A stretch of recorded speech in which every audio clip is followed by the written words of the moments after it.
Good morning, everybody, and welcome to the December, God, I can't believe I'm saying that, version of IIDR rounds. Hope you started your holiday shopping already, because I haven't.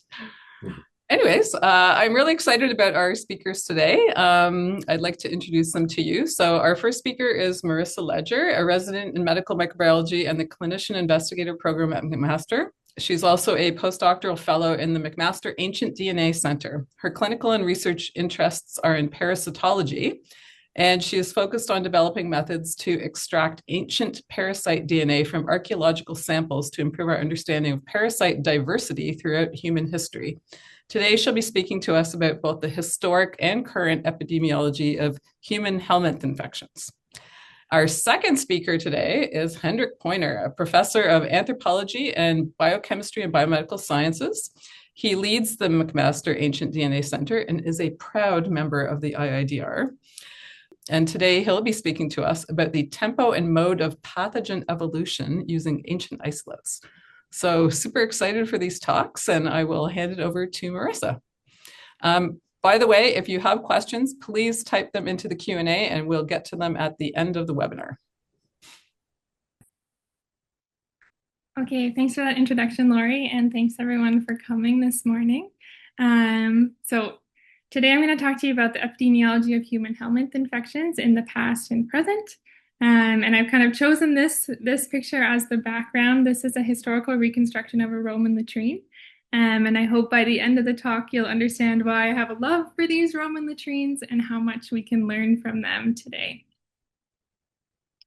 So this is just a bit of a slide to orient us to what are we talking about when I say parasites. So parasites are really, I would say, beautiful organisms. And these pictures come from a wonderful paper that really shows you the diversity and how interesting parasites can be. So that includes things like our multicellular worms, of which there are many different types. You can see them on the right there.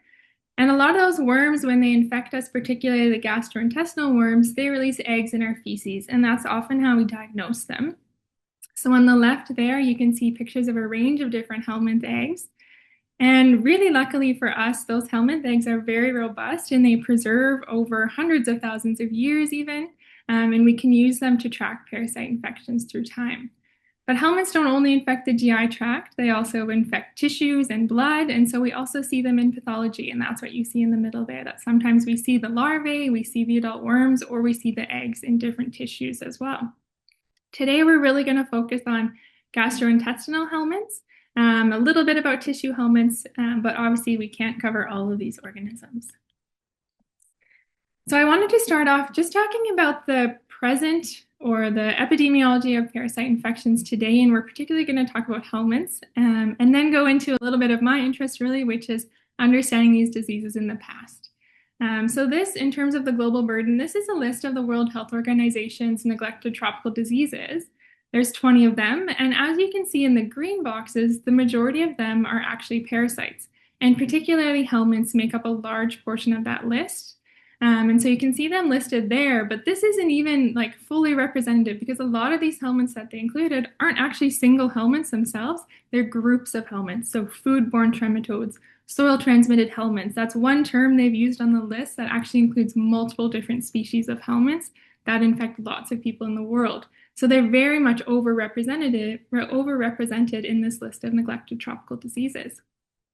And as many of you know, this list of neglected tropical diseases was devised by the World Health Organization to highlight diseases that are typically understudied because they infect people living in low and middle income countries primarily. So a lot of that is in subtropical and tropical regions of the world, with a little less transmission for sure in places like North America and large parts of Europe or Australia.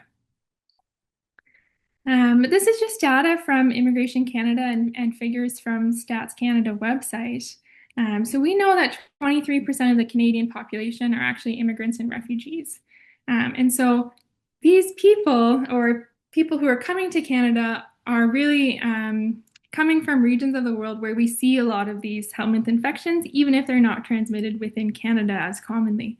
And so you can see when we look at the place of birth of immigrants and refugees coming to Canada, more than 50% are coming from Asia, but we also see a lot of people coming from Africa, parts of the Americas, and then Europe, of course. And when we look at where people live when they come to Canada, a lot of them coming to Ontario, in particular the Toronto region. And so really this is our patient population. So despite there not being a high transmission of these parasites within Canada potentially, we do have a high portion of our population that's coming from areas of the world where these are very endemic and where we see high rates of these infections. This is just another way of looking at where people are coming from before they end up in Canada. So the top 10 places of birth reported by immigrants to Canada. And so we see India, the Philippines, China, Syria, Nigeria making the top of that list. And so we can't talk about all of the helminths on the list because there are so many of them, but I just wanted to highlight some of the important ones and some of the ones we'll talk about later in the talk as well. So soil-transmitted helminths, my favorite group of helminths. So this includes things like Ascaris or roundworm and Trichuris or whipworm, but also hookworms and strongyloides fall into this group. And this again from the World Health Organization, and you can see that they kind of report that about 1.5 billion people are estimated to be infected with soil-transmitted helminths today. That's nearly 20% of the global population. So this is a huge burden of disease. However, only about 6,000 deaths were reported in 2016. So they're not a high cause of mortality, but a lot of people are living with them. And they're estimated to cause about 3.5 million disability-adjusted life years. And you can see in the distribution, so this is just, we don't have very good data for how many people are infected and exactly where they are, but we kind of have global data for their distribution, and that's what you can see on the map there. And then just some beautiful eggs and what the worms actually look like. Schistosomiasis is another helminth that makes the list. Schistosomiasis is a very interesting parasite. Again, you can see the distribution similar to what we saw for soil-transmitted helminths. It's estimated that about 236 million people in the world require mass drug administration to prevent or treat schistosomiasis. And again, that number gets at, we really don't know exactly how many people are infected, but we can estimate how many people are likely to be infected or live in highly endemic regions. Again, not high cause of mortality, about 24,000 deaths in 2016, but a high cause of disability, so 2.5 million disability-adjusted life years attributed to schistosomiasis. And then, of course, you have things like taniasis, or your beef and pork tapeworms, and cysticercosis, which is caused by pork tapeworm. Estimated about 5.5 million people are infected worldwide, with about 28,000 deaths in 2015, but 2.8 million disability-adjusted life years. So really high burden of disease globally.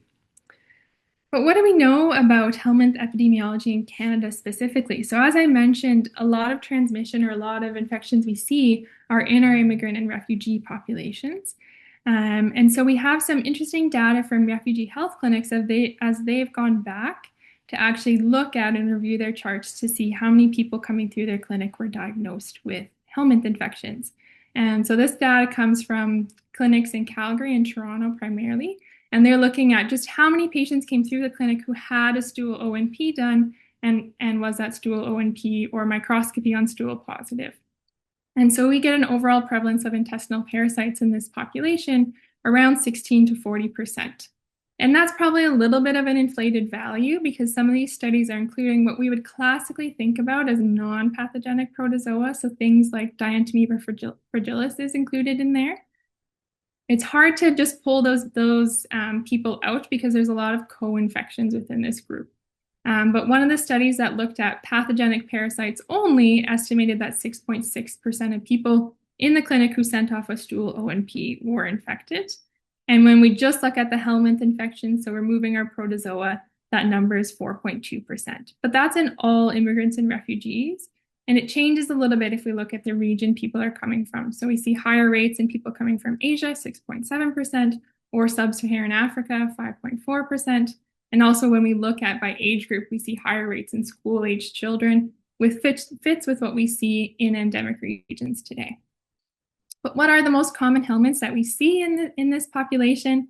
So my two favorites, Trichuris trichuri or whipworm, and Ascaris or roundworm. And you can see on a whole that for the individual helminths, about less than 1% of people infected, but that changes when we look regionally. So for Ascaris, 2.4% of people from Asia being infected, and 1.6% of people from Asia being infected with hookworm as well.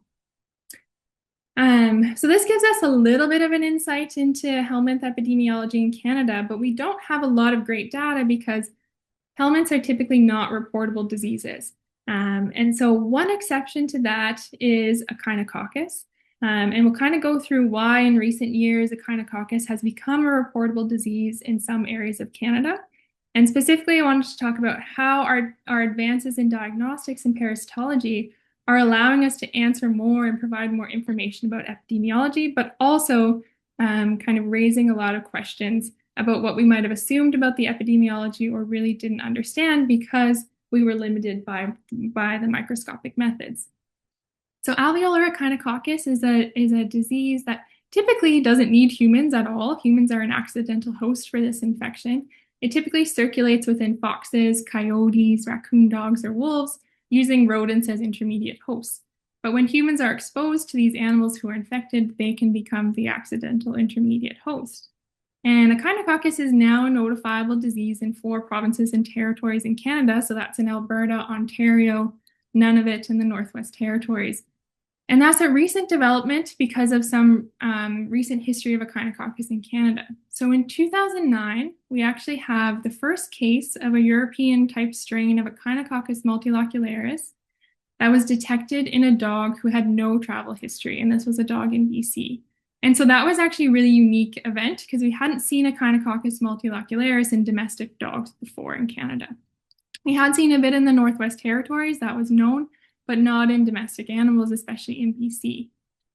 So that was kind of a signal that we had maybe had an introduction of the European type strain into Canada. And then in 2013, we get the first case of a European type strain infecting a human, and that was in Alberta. And then from 2013 on to 2022, we've now had 22 human cases of alveolar echinococcus within Alberta, a little bit in BC and Manitoba, and I think 1 case in Ontario as well. And what you can see here, so this is just a map. The gray areas are showing the previously known endemic regions for alveolar echinococcus. And then you can see we have a detection of this European type strain in BC, which was a unique event. And that's why they went on to do sequencing of that, that were able to identify it as a European type strain. And looking at kind of infections in wildlife populations and detecting those European strains, we're able to see very low genetic diversity in those strains that cluster closely with the European haplotypes, which has suggested a recent introduction of alveolar echinococcus, the European type strain, into Canada. And this strain has often been assumed to be more virulent because of the higher rates of human infections we see in that part of the world where the strain comes from, compared to Canada, where we knew we had endemic echinococcus, different strains in the Northwest Territories before, but really don't see a lot of human cases from those. And so the adoption of PCR and sequencing in clinical parasitology really allowed us to identify the introduction of European echinococcus into Canada and then track those cases a lot more carefully. And really using molecular methods has become common in the world of parasitology, particularly for echinococcus, which has allowed us to identify this change in epidemiology, but has actually even raised more interesting questions for us. So this is a case of a 53-year-old female from New Brunswick with a remote kidney transplant. She presented to the hospital in New Brunswick with a 3-day history of fever, cough, and myalgia. She lived near the forest in New Brunswick, took her dog for walking, and of course there were local coyotes, foxes, and deer that the dog was exposed to. And so as she was worked up for these kind of non-specific symptoms, they did an MRI, which you can see on the bottom there, and she was found to have a large mass in her liver. And so Echinococcus multilocularis causes typically masses in different parts of the body, the liver being one of the most common areas, as well as the lung. And so on a biopsy of that mass, they actually did pathology. And what you can see there on the pathology slide is actually a hooklet. And that comes from the parasite itself. This is a cestode. And as it develops within the tissues, it produces these little hooklets, which are part of, you could think of the mouth when the actual parasite latches onto your intestines later. The fluid from this cyst was also sent for ELISA testing. So they did a crude antigen ELISA for Echinococcus granulosus, which is a different species of Echinococcus. And it was positive, but the confirmatory Western blots that were specific for Echinococcus multilocularis and granulosus were negative. So that raised questions as to why those tests were negative. When we see a clinical picture that fits, we have that positive crude antigen ELISA. But the other thing some of you astute parasitologists in the room might notice is that this hooklet doesn't look typical of what we see for Echinococcus multilocularis. It has a little bit of an odd morphology. And so what the group at McGill did is they actually sent this fluid off to a group in Switzerland that does a lot of molecular testing for Echinococcus. And what they identified was that this is actually a different genus of cesto, very closely related to Echinococcus, but something called Versteria, which had actually only recently been described in 2014 in a captive orangutan in Wisconsin. The typical hosts for this are things like ermines and minks, so these little guys you can see at the top. And since that time, there have been a number of cases picked up in those animals, but this was the first case where we see it spill over into a human host, and that was in New Brunswick. Subsequent to that, we see another case picked up. This was I think a 55-year-old lady from the Northwest Territories. Again, presented like an Echinococcus multilocularis, but on kind of further investigation, our ELISA test didn't quite fit. We have a positive crude antigen, but the confirmatory tests were negative. And because we were able to do sequencing in Switzerland, they were able to again identify this as a Versteria infection, so a new genus of species that causes a disease very similar to Echinococcus multilocularis. Where in the past, without this type of molecular testing, we really probably would have just assumed this was another Echinococcus multilocularis infection. Similar things have been happening with other parasite infections as we move more towards molecular methods. So we have locally acquired infections with Ascarisum. This is pig roundworm. So the classic species that infects humans is Ascaris lumbricoides, but you can't differentiate the two species based on the eggs. So if you just do microscopy, you wouldn't know. But with more molecular testing, we're realizing that there's probably more zoonotic infections with Ascaris than we previously realized, and that's come up in the United Kingdom as well. Similarly for Diphyllobothrium or fish tapeworm, typically, infections were assumed to be by the most common human species, which is Diphyllobothrium or Dibothriosephalus latus is the new name. But as we've done more molecular testing, we're picking up local infections with another species, Nihon caiensis, very close to us in Washington state. And molecular methods for Trichuris or whipworm are actually revealing new species and new cryptic diversity that we didn't realize we had before. And so I think the world of parasitology is changing with these molecular advances, and we're realizing that the infections that we're seeing were maybe not so straightforward as they seemed when we were just doing microscopy.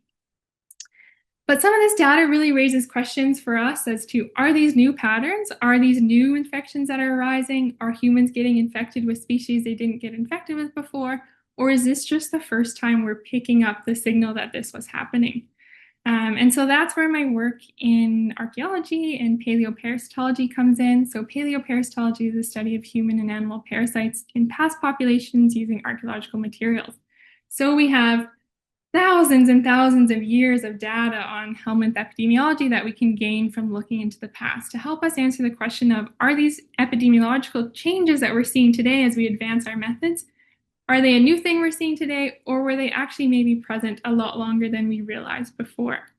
And so looking for parasites in the past, we use material like coprolites or preserved human feces, sediment from archaeological sites where humans were living, soil from the pelvis of skeletons where the intestines decomposed, leaving behind any of those parasite eggs, and of course latrine soil or soil from drains that would have carried fecal material from different groups in the past. And so we find actually preserved helminth eggs all over the world in different time periods. We can't possibly talk about all the cases today, but I just wanted to highlight to you some broad level trends that we're seeing from the work that myself and my previous lab group, as well as a number of other groups, are doing that tells us, really gives us a lot of information about parasite epidemiology throughout human history. So the first case, I just kind of early off, so we're kind of 850 BC, so this is the Bronze Age. This is a site we studied in northern UK. So this is Must Farm. It's located kind of on the east side of the country. And it's a wonderful Bronze Age site. You can see this kind of reconstruction of what it might look like. People living in a series of huts over kind of a swampy marsh-like area.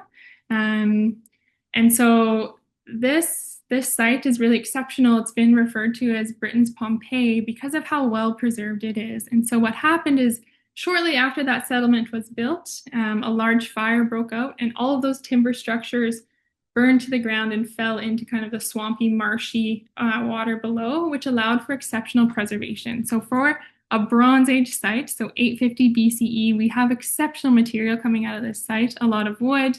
We have preserved textiles. You can see amazing examples of craftsmanship from the time, so weapons, pottery. We have bowls with cereal still inside to give us indications of what people were eating. But most interestingly for me, we have a number of human and dog coprolites from the site, which allow us to understand what types of parasites people were infected at that time period. And this site is really interesting. We find a huge range of parasites we really don't see quite commonly today. So things like Dictophyma renale, which many of you have probably never heard of. This is a giant kidney worm, much more common in dogs today, but we have evidence that humans were infected in the past, probably from eating raw fish or frogs. Echinostoma, again, probably from eating raw undercooked fish or seafood. Fish tapeworm we see, and then whipworm, so one of our common soil-transmitted helminths, as well as Capillaria, which we see more commonly in rodents today. Kind of moving forward in time, our work in paleoparasitology can also give us indications of the movement of people in the past. So this is some work we did last year from a medieval site in Bruges in Belgium, where we actually found evidence for Schistosoma mancini. So Schistosoma mancini, as many of you may know, is really only endemic in sub-Saharan Africa, as well as there's been a bit of movement into Brazil, parts of the Caribbean, and then the Middle East is typically where we find it today. It has never been endemic in Northern Europe in the past or present, and that's because one of its key intermediate hosts cannot survive there. So the parasite really can't be transmitted there. So finding this parasite in a latrine in Bruges in the medieval period gives us an early indication of the movement of this parasite with people migrating or trading between probably parts of Africa or even the Middle East and Belgium at that time. It's actually been proposed that Schistosoma mancini was introduced into South America and the Caribbean much later, so probably around the 15th or 16th century, as we see people mass forced migration into those regions with the Atlantic slave trade. But I just wanted to kind of focus in a little bit more on the Roman period. So a lot of my work has been done in the Roman period. So now we're kind of in between the Bronze Age, which we talked about first, and the medieval period. So kind of 2nd to 4th century CE, if you think about kind of the height of the Roman Empire. And a lot of my work has focused on understanding the diversity of parasites across the Roman Empire. So this is just a map showing the number of sites that we've studied to understand parasite infections across the empire at this time. And what I will say is the most common parasites we invariably find in the Roman Empire are your soil-transmitted helminths, so things like roundworm and whipworm. We find them at a range of kind of 60 to 70% of sites that we study. So samples from any site, if you touch them, probably in the Roman Empire, they're going to have soil-transmitted helminths in them. So this is just an example of Ascaris eggs coming from a Roman period latrine in Arlon in Belgium. Then we have Trichuris coming from burials in Roman period Hatherden Close. We have, this paper should come out shortly, whipworm and roundworm coming from the Roman fort of Vindolanda. So this is from the northern frontiers of the Roman Empire in Britain. We have roundworm in Roman period London, also in the UK. If we go more into the Mediterranean region, so this is latrine from Sagalossus in Turkey. We have evidence for roundworm and whipworm there. Latrines we studied from Ephesus in Turkey, evidence for roundworm and whipworm. Drains from Sardis, again in Turkey, preserved roundworm eggs. And then this is even a latrine that we studied from Serbia. So the site of Viminacium, this is a latrine in one of the major bath complexes at that site.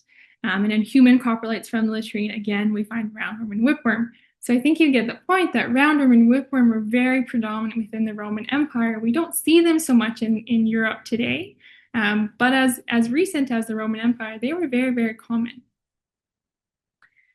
And so that gives us a lot of indication of changes in parasites and parasites we find in the past, but we do have limitations. So primarily the studies that I've shown you about, we're using microscopy to identify those eggs. And the similar limitations we have in the modern period, we have in the past, where we really can't make proper species level identifications just looking under the microscope.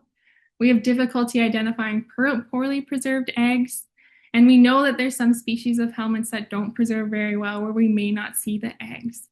And so that's led us to the work that I'm doing for my postdoc, which is looking at methods for basically extracting and sequencing ancient parasite DNA from these ancient fecal samples. And so this is kind of just some data from the first attempt we did at that. So we took a number of sediment samples that we knew had parasite eggs in them and tried to extract the DNA from those.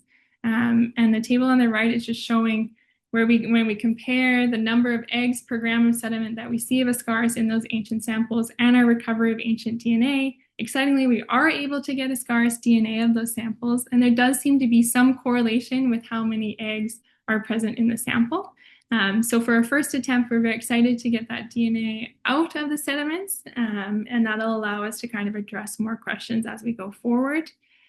Very importantly, it's also allowed us, so I showed you a lot of beautiful eggs of ascaris and whipworm, but they don't always look that way. So having another method to identify these eggs and identify poorly preserved eggs is very important for us to really understand the morphological variation of ancient eggs. And so these are just images of different types of ascaris eggs that have come from archaeological samples where we were able to get ascaris DNA out of those same sediments. So that really gives us a second method to really explore the variation of those eggs, which we can then apply to more samples as we go forward. And so first attempt, we were really able, excitingly, to get some of the ancient parasite DNA out of those samples. And now my work going forward is improving those methods so that we could detect even more sedimentary ancient DNA from these ancient fecal samples to get basically more data so that we can do good species level identifications and potentially reconstruct some of these ancient parasite genomes. So we're pulling in different methods from modern parasitology like flotation for us to basically concentrate our parasite eggs in our samples, but also looking at different mechanical digestion methods. So these are just images of ascaris eggs after we bash them with small beads. To be able to extract the DNA from inside those very, very robust eggs. So I'll just end off there. So in kind of this brief overview, I hope to show you that helminths really are a huge contributor to disease today, and certainly were in the past as well. Helminths make up 40% of the diseases listed on the World Health Organization's list of neglected tropical diseases. And some of them, so if we just look at things like ascaris and trichuris, our soil-transmitted helminths, they're estimated to infect nearly 20% of the global population. When you add in all the other helminths, that number goes up. But we also see that these were predominant species that we find in the Roman period as well, but potentially in different regions of the world where we don't see them so commonly today. Farther back in history, so earlier than the Roman period, we also detect a wider range of zoonotic helminths that we don't really see so much in later time periods, and that's probably likely to do with the interactions that people have with other kind of wild animals in their communities. And newer molecular methods, both in the clinical setting and archaeological setting, are providing important insights into previously hidden diversity of helminth infections. So we have a lot of work to do in this region, in this area, but there's a lot of exciting discoveries that have already been made. And with that, just some acknowledgements. So of course, Hendrik, who's supervising my postdoc, and Merrick Smeha, who's my other CIP supervisor, and then Piers and Tyler, who've done a lot of support for me working on a number of these different samples. And then there's so many collaborators from all the archaeological sites that I worked on. So can't name them all, but they've been very wonderful in allowing me to do this work. So I'll stop there and hand it over to Hendrik. Thank you, Marissa. That was very cool. Hendrik? Yes. All right. Thanks for the invitation to speak. I want to apologize in advance for two quick things. One is far too many slides, as always, to present. The second thing is that many of you have heard sort of some of these stories, both recently. So, like I was telling Lori, I feel like a boy band from the 80s singing their one hit over and over. So, apologies in advance for that. in some cases, people assume that it goes without saying that it's understood that we stand on the shoulders of giants, but it's the students that have generated the work that I'm presenting here, and it's extremely important that they be acknowledged for that. And in addition to that, this is interdisciplinary collaborations across many, many, many different fields. So these are all scientists without whom this work would not really have come to light. Okay, so we're interested, as some of you might know, in sort of temporal isolates for sort of understanding evolution of infectious disease. Um, from an anthropological perspective, of course, we know that plagues have shaped the course of history in many different fronts. Some would argue that pathogens have really had the greatest influence on humans, at least at the molecular level. Our genome is, of course, littered with evidence of past infection. At the macro level, that is how our behavior, our culture, our society, of course, have responded to those infections, certainly at a time when we had no idea what the underlying causes of these things were. In our particular group, one of the things we're really interested in is sort of a wide variety of using ancient pathogens to address questions about virulence when things have arisen. Were they worse in the past than they are today? Can we track those changes in real time? Can we really assess sort of a level of mutational burden and substitution rates, allowing us to sort of clock when things emerged in the past, and what were the anthropogenic and environmental influences which might have modulated the evolution of these particular pathogens? Of course, one of the key features for an evolutionary geneticist is trying to understand time. And time is relative, of course, to the rate at which organisms evolve. And these substitutions will vary dramatically depending upon the type of infectious agent that you're looking at. So bacteria have a tendency to evolve at a relatively slow rate in terms of the number of substitutions per site across that genome per year, whereas single-stranded ribosomal RNA viral genomes, for example, evolve at a much, much faster click. And understanding that true rate then gives us sort of one of the major questions that is constantly being sought after, which is when did particular pathogens arise? What are the coalescent dates on an interesting distribution set of contemporary strains or pathogens that we see today? The problem with that, of course, is that there's a tremendous time dependency on molecular rates, where mutational burden provides a high mutational rate in the shallow time period, and only deep sort of temporal time stamps provide a more averaged true substitution rate.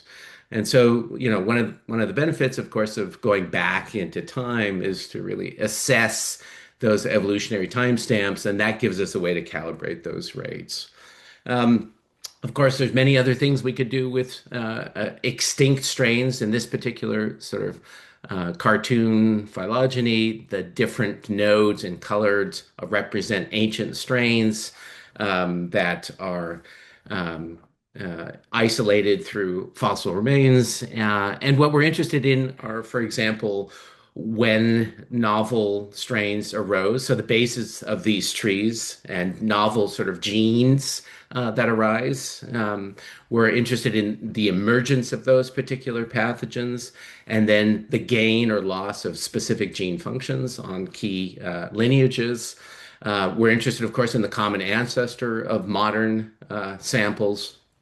And of course, depending upon where those particular isolates come from, we can make informed guesses about the timing of those particular events through time. Now, this is all contingent on us successfully building time machines. And those time machines then are molecular time machines in a way to sort of assess the molecular sequence of a particular nucleic acid. In this particular case, this is a single-stranded DNA molecule. And unfortunately, as many of you probably heard from my lips before, this is a particularly weak molecule, although still stronger than RNA molecules. But they rapidly chain break into extremely small fragments that are extremely damaged and become extremely complicated to isolate.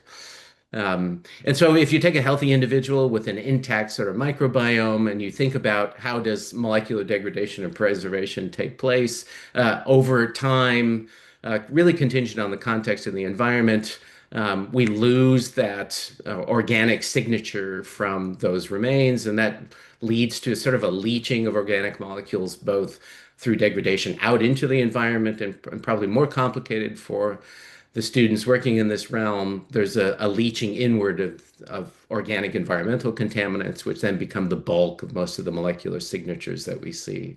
So those intact well-flushed cellular constituents become these skeletonized features for which that we work. And I'd like to emphasize that this is a 15th century manuscript from France that shows clearly that because of a deep fascination with death at the time, because death was sort of a common feature on the landscape in the middle period. But if you look very closely on this image, people were well aware of degradation and the factors that influence degradation of sort of skeletonized features over time. A lot of the work in trying to identify sort of infectious disease burden in the past has been paleopathology. And some of these are quite clear. This is an indication of pseudotuberculosis, mycobacterium tuberculosis. But based on paleopathological remains, it has been estimated that these are 20,000-year-old estimates of divergence. It turns out that ancient genomic evidence from recent ancient DNA analysis shows it to be a much more earlier emergence. Certainly the strains that are affecting most of the global distribution that we see today. The exact origins of that still remain unknown. Leprosy or Hansen's disease has long been debated by paleopathologists. What are the causes of the sharp decline, for example, in the leprosy cases that we see in the 15 to 1700s in Western Europe? And genomic evidence from those infected with leprosy across parts of Northern Europe show, basically clonal genomes, so very, very, very low substitutional loads or differences between these, suggesting that it was probably actually increased medical care that probably allowed for that sort of extinction. And then there are, of course, unknowns. So the catastrophic events in Central America and Mexico. So this is Cocolizzi, which is a very famous pestilence, presumed to be smallpox, but ancient DNA from that has identified predominantly strains of Salmonella enterica, Seroviperitophis C, as being the mortality crisis causative agent, as opposed to smallpox, which it typically was. So in that sort of vein, we've been particularly focused on isolating and trying to understand the evolutionary history of the etiological agent behind the Black Death. And for those that don't know, the Black Death, of course, is the herald wave of the beginning of the second pandemic of plague in 1346. Of course, that's contingent upon the European historical records. We don't really know how much earlier it began, and I'll refer back to that when we talk about some of these rates. But of course, it was the beginning of sort of 450 to 500 years of repeated outbreaks, almost decennial outbreaks that occurred across Europe. And the historical documentation about this is really restricted to a Eurocentric bias. We don't really know what the Western Asian or the East Asian experience of plague was. That remains sort of an open question. And most of the Western historiography around Black Death has been trying to understand sort of the rapid movement of Black Death across the landscape in 1346 to 53. And because of that rapidly moving and expanding pandemic, it's been presumed that perhaps Yersinia pestis, the causative agent of Black Death, actually was something else altogether. Because how could you explain something moving that quickly if it's a rodent-based disease? Important to note that the Black Death is bookended by both the first pandemic about 700 years earlier, across a similar landscape. And then, of course, we sit today still within what's termed the third pandemic, which is a global distribution of plague across many parts, including the west coast of Canada and the US, as well as South America, Africa, and lots of parts in Southeast Asia as well. We began with a relatively, what I call an arrogant question when we began work on trying to identify the causative agent, which was what caused the Black Death. And so the very first thing was, well, how do you identify a pathogen in ancient remains? And it turns out that 10 years of that research ended up with negative results, basically nothing. We were able to work with extremely well-preserved samples from a particular site, an East Smithfield site, which is an extremely well-known, curated collection of skeletal remains from a mass burial pit during the first wave of the Black Death hitting London in 1348. And these are extremely carefully laid in individuals, and I'm always impressed at the level of care these individuals underwent during burial, despite the fact that you had a pandemic that was probably killing thousands of people per day, in what I can't imagine as a horrific scene during that time period. So how do we go about this? Well, we take those skeletonized remains, which I told you we were left with. We isolate the teeth from the skeletonized remains from these curation, and then the graduate student in this case, Kirsty Boss, Jen Klunk, Catherine Eaton, amongst many others, have isolated the DNA from the teeth, and mostly that's because we hope that these are septicemic infections. And within the teeth are the remaining blood of that sort of past infection. So here's that same individual with the host microbiome, but now with a pathogen on top of that sort of entire cellular constituent. And of course, not only then do we have the loss of the original organic signatures, we also have the loss of that infecting pathogen as well. And we have, again, contaminating soil bacteria, which if the particular etiological agent has a very recent soil-dwelling ancestor, become extremely difficult from a bioinformatic perspective to pick out. And in fact, the first sort of shotgun analyses of these remains showed Yersinia pestis extremely low levels, certainly without no capability of being able to reconstruct it from just deep sequencing. And most of the sequences were either unknown or represented contaminants, environmental contaminants that could be identified. So there are tremendous reference database biases as well.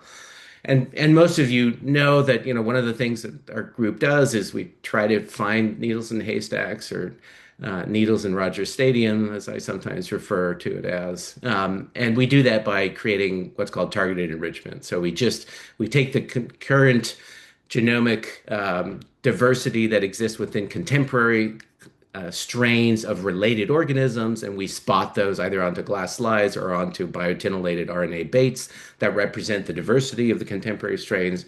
And then basically we take those baits and we capture through hybridization the small amounts of target DNA floating around in these libraries isolated from human teeth, in the hopes that we increase the fraction of target that we're interested in. And there's solid base methods and there's in solution bait capture. Those then are ultimately sequenced, and then ultimately that DNA can be used to isolate and identify a particular pathogen. In the case of these individuals from East Smithfield, that turned out to be a strain of Yersinia pestis, and which, of course, as you all know, as we all know, is a disease of rodents, is not a disease of human.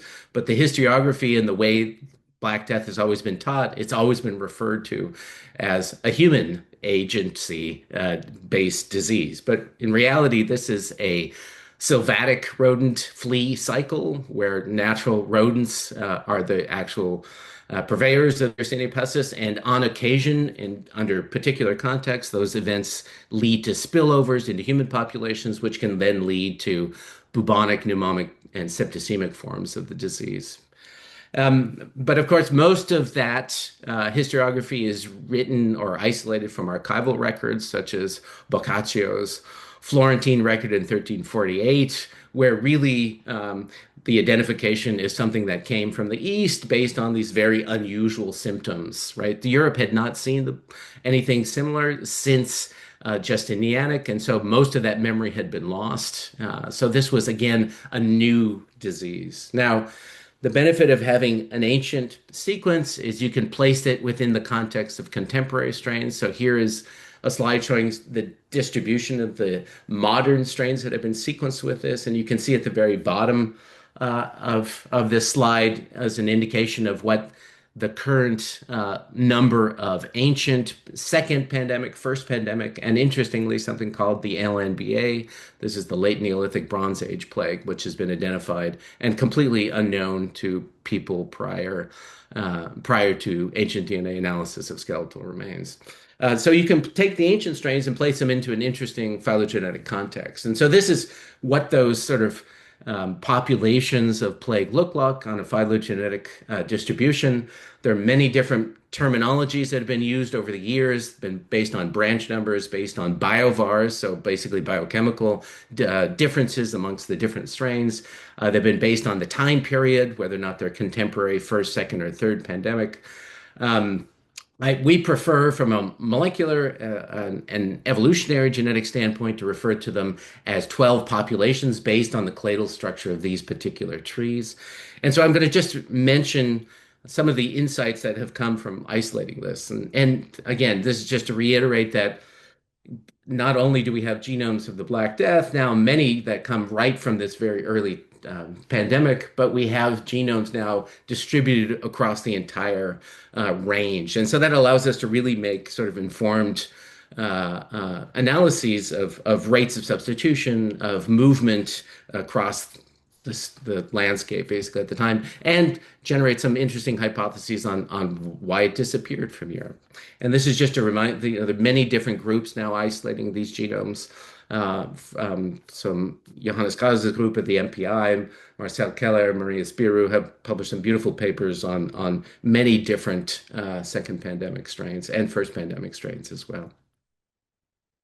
Okay, so again, one of the major outstanding questions is really about timing, right? So if we take all these ancient strains, so this is an entire distribution of the second pandemic strains isolated from skeletal remains, what is really the coalescent date around those?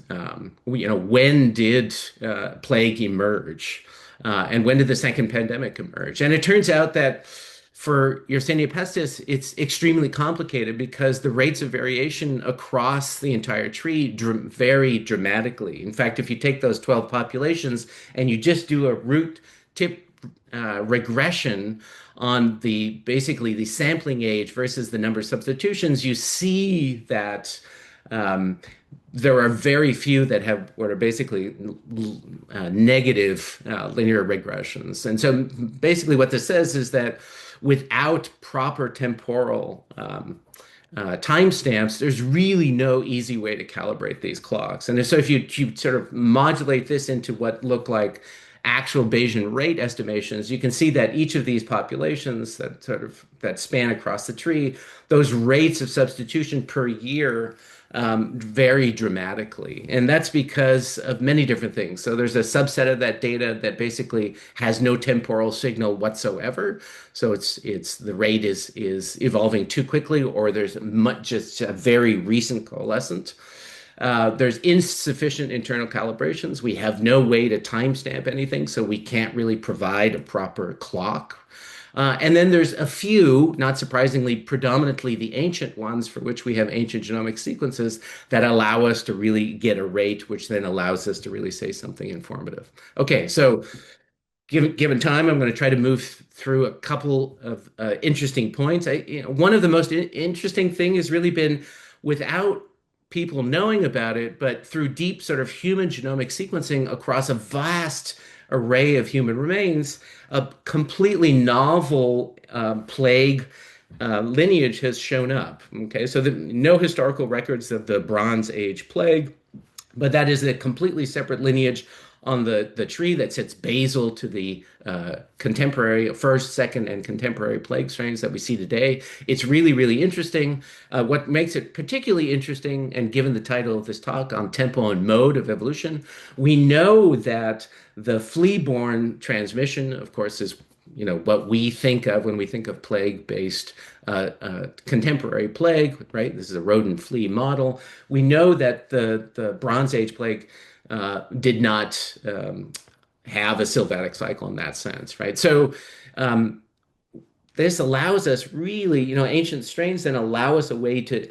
estimate when these genes were gained or lost on these lineages. So it puts a very tight time constraint, which also means that we don't really understand the epidemiology of how this was distributed. We have Bronze Age plague that spans from basically East Asia all the way through Western Europe, north and south. And we don't really quite understand how it distributed over that vast landscape in a matter of 1,000 years. Is it human mediated? Is it okay? So big unknown question. Okay, this is kind of an academic point. There are really two plague pandemics, not three, and that's because the plague of Justinian is what we call a dead end emergence. So it erupted on the landscape in 541, but it burned itself out, for which we have no descendants in any of the contemporary strains. Whereas the Black Death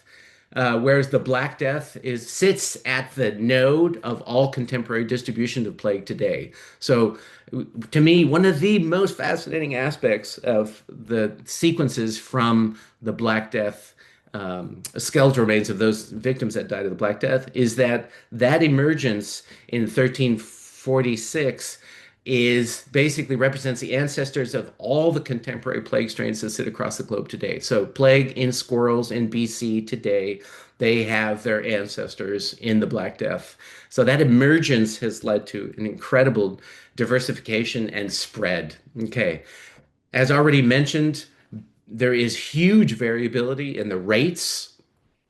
And if you look at the bulk of the diversity within plague strains, the bulk of that falls within rodents. Okay, so this is one of my favorite ways to sort of show this data. If you just look at genetic diversity on the y-axis, on the x-axis, this is just circle distance, so distance across each clade.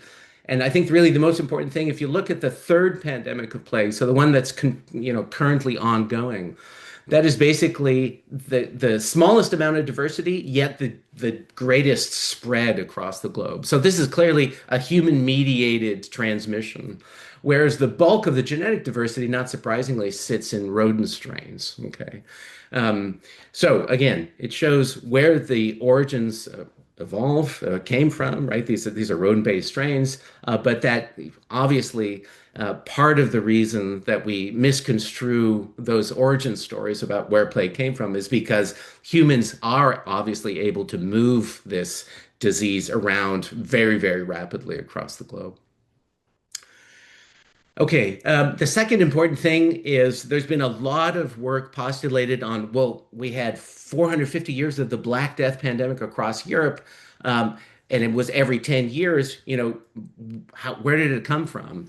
And there's been a lot of postulation about that being repeated emergencies from the endemic sites of rodents where we think plague comes from that have basically traveled all along down the Silk routes into Europe every 10 years. And the genetic data clearly put that to rest. If you isolate sequences across this entire range of the second pandemic, and you look at them, they're all ancestor-descendant relatives. And so there must have been local reservoirs within Europe, and most likely those represent marmots sitting within the Alps in Western Europe, or jerboas in Western Turkey. Okay, where did it emerge from? Well, the highest diversity in contemporary strains sits within the Chan Chan mountain range, but if you add in ancient DNA strains from the second pandemic, it turns out that the Caucasus look like the center point. And of course, there are rodents both within the Chan Chan and the Caucasus mountain range, which are, of course, important reservoirs of this particular pathogen. When did it emerge? The dates of emergence based on coalescence, based on these rates, always predate the actual historical rate. So the coalescent dates for Black Death are about a century before the actual emergence, as they are with Justinian plague. So we don't really know exactly when Black Death truly emerged. And in fact, there's been a really beautiful recent paper on isolates of plague strains from a burial site in 1338 those particular strains sit one SNP from the root of the entire second pandemic. And those are about 7 years earlier than the actual pandemic hits. So it's given the fact that there's such slow evolutionary rates, I imagine that plague was probably circulating at a much earlier date throughout Eastern and Western Asia. A lot of people have blamed the expanding Mongol army as being responsible for the dissemination of that. But thanks to Ajia in the lab, who's looking at some burials in Mongolia to try and isolate sequences from those to really see whether or not this is actually truly the case, or whether or not Mongols actually brought plague back the other direction at all. Again, this blame game about it coming from the East needs to be contextualized properly, and we're hoping ancient DNA can actually provide that. Given the slow rate of evolution and the mutation rate, is there any way we can map Black Death? No, there's certainly not from a genetic perspective. In that sense, historical documents do a much, much, much better job. Why did it disappear from Europe when we know that if you look at, this is master student Maddie, who did some beautiful work at trying to look at rodent reservoirs within Europe. Plagues certainly could still be present in Europe today. So all those reservoirs still exist today. So it's not that the reservoirs disappeared and therefore it disappeared from Europe can be explained by that. And we know, for example, that plague never disappeared from Turkey. So Turkey has continued to have emergences of plague across time. Anyways, I'm sure that I'm running out of time here. I would love to be able to go and talk about pathogen virulence, but I probably should end and open it up for questions. Again, too many slides. I apologize. Too many things I'd like to say. Thank you, Hendrik. Always fascinating. Fascinating. All right, I'm going to check the Q&A. There's no open questions, so I'm just going to start off. I have a question first for Marissa. When you look at the eggs, do you see any correlates with microbiome composition in those ancient stool samples, I guess? And is that an additional piece of information that can sort of help you figure out beyond microscopy alone what the species is? Yeah, it's a really interesting question. Right now, I don't have that data. So we have looked a little bit, like obviously when we extract the parasite DNA, we get that bacterial signal as well. So we've done initially a little bit of a look at that, but not enough for me to say, is there any correlate right now? And I think part of the limitation we have with that is that we need good modern data as well to understand what those signals mean. So there's actually a lot of really, really interesting work right now looking at how parasites themselves might actually modulate your gut microbiome and how they interact with and respond to those other bacteria, and potentially even hatching of eggs is triggered by different bacteria in your gut microbiome. So there's lots of interesting signals there. But from the ancient perspective right now, we don't have a lot of data. And of course, the eggs preserve so well. So that's really kind of where we've started so far. But I think there's a lot more interesting questions we can answer by looking through that data for sure. Yeah, and I mean, I'm a biofilm person, so I was picturing, biofilms forming on those eggs that may be co-preserved, I guess. Yeah, it's quite possible. And again, we don't know when we extract the DNA, we don't know always exactly where is the DNA coming from, right? Is it only from the egg? Is it other kind of free DNA that's bound in soil and other things like that? So definitely a lot of questions. Yeah, because Vibrio, for example, loves chitin, right? So I can see that. Okay, a quick question for Hendrik. This that slide you showed with the third pandemic being very widespread but not very diverse. Does that imply that we could potentially vaccinate against that strain, but with all the diversity in rodents, that we would simply create an opportunity for replacement if we did that? And would getting rid of the current strain be a bad idea because we may introduce something even worse? Yeah, no, that's a very good point. In fact, Pasteur, one of our collaborators, Christian Demir, is working on a plague vaccine, but a lot of those vaccines are actually now targeted towards the reservoirs, not the humans Mm, themselves, right? They mm. figure the best way to do it is to create, I mean, the benefit of plague is that it's extremely conserved. So despite the fact that there's tremendous diversity in the reservoir, if you had a really good vaccine, the reservoir would be the place to hit for the exact reasons you mentioned. It's just, otherwise it becomes whack-a-mole. Literally. Yeah, literally. Yeah, literally. Yeah, yeah. Yeah. Okay, I do not see any questions, but I want to thank both of you for those absolutely fascinating talks and wish everybody happy holidays, and we will see you back in 2026.